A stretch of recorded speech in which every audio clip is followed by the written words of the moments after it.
The housing market is beginning to cool off in Spokane. There are more houses available and the prices are starting to drop.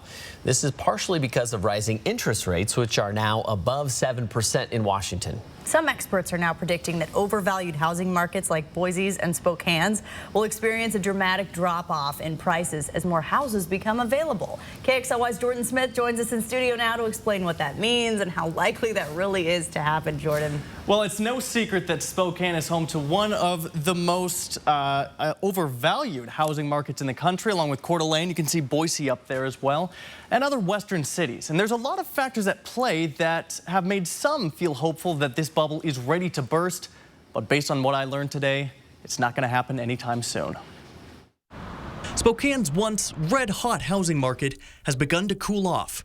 Rising interest rates have kept prospective buyers at bay, and closed sales have begun to drop off. This past September, there were 30% less home sales than in September of 2021. Bidding wars that saw offers soar tens of thousands of dollars over the asking price have dramatically dropped in frequency.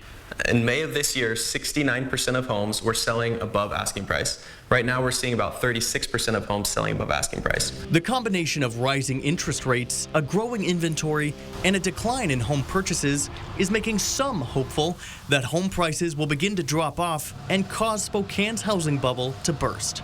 But economist Steve Peterson says don't get your hopes up. I don't see if people are waiting for dramatic declines in housing prices. I think they're in for a long haul. One of those reasons is basic supply and demand. Because while the amount of houses available is growing, it's not near high enough to level out pricing. An average or a balanced market, which is balanced between sellers and buyers, or seller's market and a buyer's market, is around 5 to 6 months. Right now, we're seeing about a 2.5 month inventory. But how did inventory get this low to begin with? Peterson says it starts back in 2007 during the Great Recession. It was a time period that put many contractors out of work, causing the building of homes to be put on hiatus for several years. There was a lack of inventory, lack of homes being built for 10 years. And then all of a sudden demand caught up somewhere around 2016. Demand recovered fully.